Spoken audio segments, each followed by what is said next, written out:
Bueno, ya hace no sé cuántos años, pero hace unos cuantos que conocí a Cristóbal y Antonio, ¿no?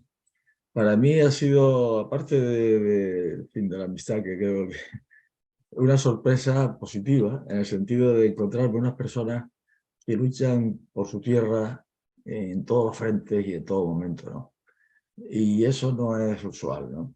De hecho, el trabajo que hicimos para ellos hace ya unos años fue un plan estratégico que ahora comentaré, de esa zona que llamaban ellos, o se llama la Trasierra, y que salió gracias a que ellos solicitaron los fondos y solicitaron las ayudas y lo impulsaron. O sea que para mí, por tanto, son un ejemplo no solamente de participación, de activismo ciudadano. Dicho eso, yo que voy a ponerles hoy un poco lo que nosotros hacemos, es decir, mi propia experiencia, ¿no?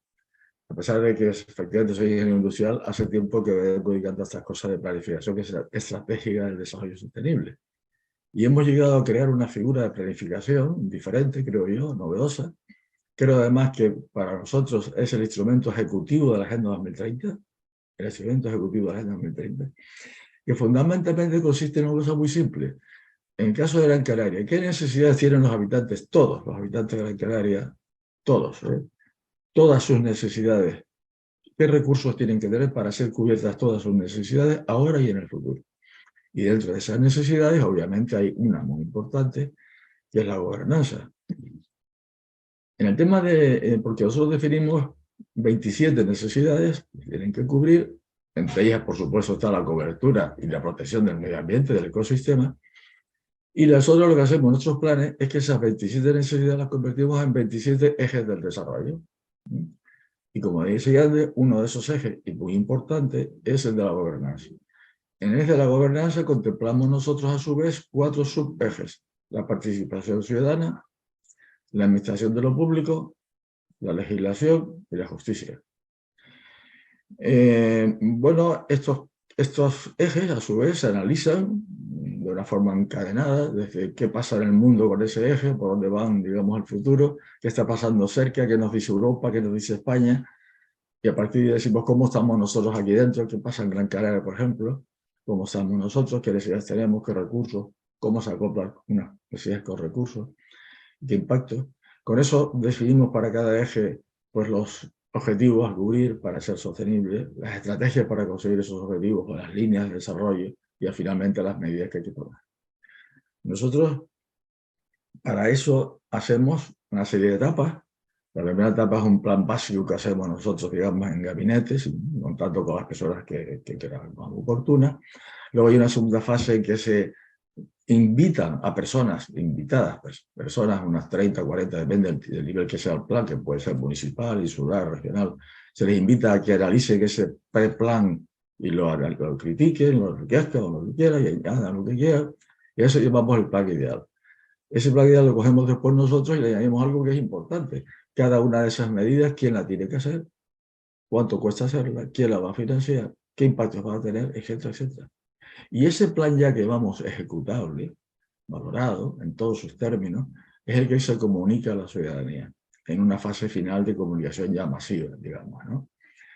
Para eso, en varios niveles, para hacer esas dos reuniones intermedias con gente seleccionada, definimos nosotros lo que llamamos unas mesas de trabajo. O sea, nosotros tenemos, y voy a poner un ejemplo concreto de lo que hicimos en la Taserra, quizás que sea lo más que se entienda, ¿no? Nosotros seleccionamos, en conjunto con ellos, seleccionamos las mesas de trabajo, se seleccionaron los asistentes a cada mesa, se celebraron varias sesiones con estas mesas, reunidas conjuntamente. Cada mesa tiene su secretario que toma nota y al final es un resumen final de lo que se habló, se decidió en esa mesa. Al final, aunque o sea, yo de seguido en otros sitios, ¿no? Al final esas mesas ponen en conjunto un poco todo lo que se aporta, ¿no? Y con esa información, de nuevo, nosotros recogemos toda esa información y hacemos lo que llamamos el plan ideal, que es lo que ahí se dice. El siguiente paso sería toda la parte económica, financiera y demás que no se ha hecho. Todos esos resultados se presentan luego al público abierto y al final del proceso, y eso se hizo en Valsequillo, se hacen reuniones ya masivas con toda la población, se hizo una web interactiva donde todo el mundo podía aportar sus ideas y finalmente se llega ya a una final, digamos, del proceso por el cual En el caso de Valsequillo, lo pongo como ejemplo, se consiguió algo impensable. Y es que en el acto de presentación pública del final de todo el proceso, con una participación de muchísimas personas, todos los responsables de los partidos políticos de ese ayuntamiento salieron al escenario de ese salón y dijeron todos, este es nuestro plan y nos comprometemos a ejecutarlo con independencia de lo que ocurra con nuestros grupos y nuestros partidos. Es decir, fue una demostración pública de que por fin ese municipio había alcanzado un plan de desarrollo sostenible que todos asumían. Fue una cosa realmente para mí también impresionante, ¿no? Y además que me da idea de que eso se puede alcanzar, de que eso se puede conseguir. Pero centrándonos un poco más en qué pasó en la Trasierra, que es donde estamos un poco hablando, ¿no? En la Trasierra, que eran los 3 municipios, más como saben también, Cercados de Araña, Barranquilla, San Andrés, Mogán y Soria, ¿no? También lo contemplamos ahí. Ese plan se hizo, como digo, a solicitud de la Asociación de la Unión de Asociaciones de la Reserva. El plan recogió inicialmente un montón de trabajos que habían hecho ellos ya ahí, fundamentalmente el proceso de construcción de la agenda colectiva estratégica para el desarrollo sostenible de la reserva biosfera, que es el trabajo enorme que hicieron ahí, que se hizo previamente. Todo eso se recogió en ese plan. Y luego se mantuvieron una serie de encuentros con el grupo de la asociación, que se hicieron aquí en Las Palmas. Ellos se desplazaban aquí, era un grupo oscilando, pero a fin 10, 12, más personas, ¿no? Se celebraron creo que 6 encuentros, si me equivoco, corrígeme Antonio, 6 encuentros. Ahí se les explicó en qué consistía este modelo de planificación y luego se fue avanzando en el plan, ¿no? Hasta que ya se tuvo más o menos confeccionado. Una vez que se tuvo eso, se decidió crear 4 mesas, ¿de acuerdo? 4 mesas para el debate ya de la ciudadanía, que englobaban, no seleccionaron los 27 ejes porque eran muchos, solamente se seleccionaron 6 ejes que consideraron ellos los primordiales, ¿no? Que fueron la energía, el agua, el transporte, la educación, la agricultura y no recuerdo si alguno más, ¿vale? La primera reunión se celebró el 6 de julio en Artenara, en una sesión de la mañana, que incluso, en fin, ofrecieron unos canapés y unas cositas, todo muy bien. Se configuraron las 4 mesas, cada una con un secretario que al final redactó su acta, efectivamente. La mesa del agua contó con 13 participantes, pero luego se unieron un montón más, casi 15 más. La mesa del transporte contó con 9 participantes, la mesa del turismo con 10 participantes y la mesa de la educación con 10 participantes.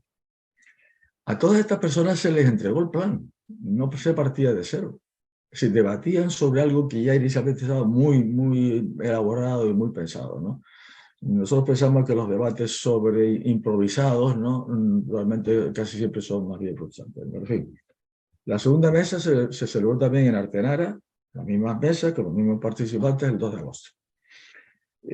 Y ahí se repartieron ya las propuestas iniciales de la primera mesa, se añadieron y por tanto todos tuvieron las respuestas de la primera mesa.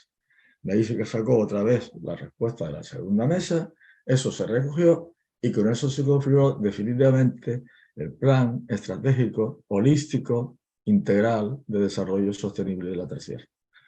Y llamamos holístico porque les cuento con un ejemplo. Nosotros estamos haciendo ahora, recientemente, esta mañana lo hemos terminado de entregar, el plan estratégico, holístico, de desarrollo sostenible del turismo en La Gomera.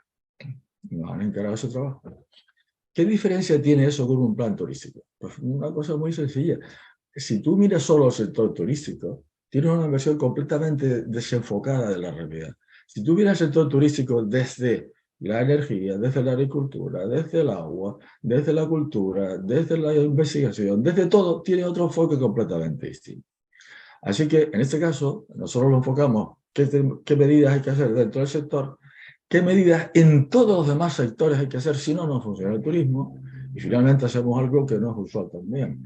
Y es, bueno, y si el sector turístico de La Gomera es sostenible, ¿cuánto de sostenible será La Gomera? Bueno, en el caso de la Trasierra, la visión es la misma. O sea, ¿cómo es dentro de la Trasierra? ¿Cómo somos y qué tenemos que hacer? Pero ¿qué hay que hacer en todos los sectores para que la Trasierra sea sostenible?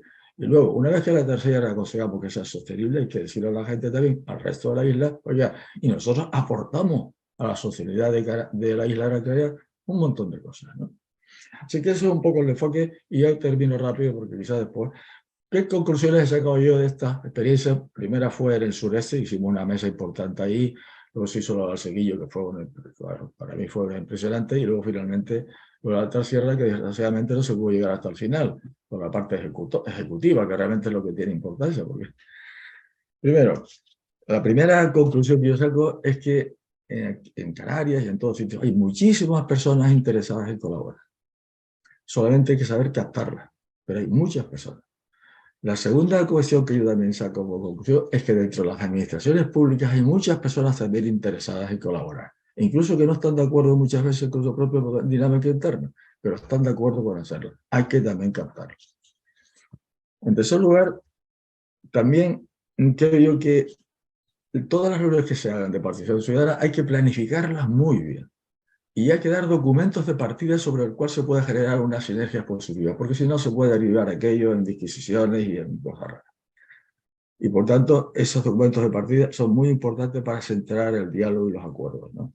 Unas reuniones realmente improvisadas, sin documentación, sin información de referencia, casi siempre conducen a la frustración. Son reuniones en que se va una vez y no se vuelve más muchas veces, ¿no? Otra cuestión también que quiero resaltar es que no podemos considerar estas reuniones y estos debates como un fin en sí mismo, ¿no? Tienen que tener siempre un objetivo más allá de la propia reunión. No es que nos reunamos y ya está, bueno, ya está el objetivo cubierto, no. La reunión tiene que ser para algo, ¿no? Y desde luego mucho menos para entretenernos un rato ahí un día, ¿no? Y una cosa muy importante también que he visto que hay que hacer es que todos los participantes tienen que saber que están haciendo algo útil, ¿no? Que sus opiniones se van a tener en cuenta, que van a servir para algo, que tienen valor, ¿no? Y que ellos van a ser partícipes también de la planificación de ese territorio. Son conclusiones que, bueno, pues que yo de estas muchas reuniones que he tenido para el marco de este plan estratégico de desarrollo sostenible, pues he conseguido, ¿no? Le voy a comentar solamente 4 o 5 ejes. En el eje del agua, por ejemplo, que se lograron 2 sesiones, el preplan que presentamos nosotros, el plan que hicimos nosotros presentaba en concreto 25 propuestas. Después de las 2 mesas resultaron 35 propuestas, 35 acciones. O sea, se añadieron 10 acciones que en el trabajo previo nuestro, más en el grupo que nos reuníamos, ¿no?, de los representantes de las asociaciones, no habíamos pensado. Y así les puedo contar un montón de cosas. En definitiva, desde el plan inicial que presentamos nosotros, al que se añadieron muchísimas medidas, acciones y propuestas de reuniones que tuvimos en Las Palmas con ese grupo de unas 15 personas, más las 2 mesas, casi se multiplicaron casi por 2. Es decir, que fue una participación intensa de los ciudadanos y muy positiva. Y sobre todo, encajada dentro de una planificación global. No hay zonas, no hay medidas aisladas. Todas se ven, todos los ejes de desarrollo se ven simultáneamente. Y es curioso como mucha gente que piensa solo en agricultura, cuando ven los demás ejes, empiezan a surgir cosas en muchas otras cosas, en educación, en cultura, en muchas cosas. Así que esto es un poco lo que yo les puedo aportar de mi experiencia personal. Luego, si quieren el debate, pues ya les amplío más cosas.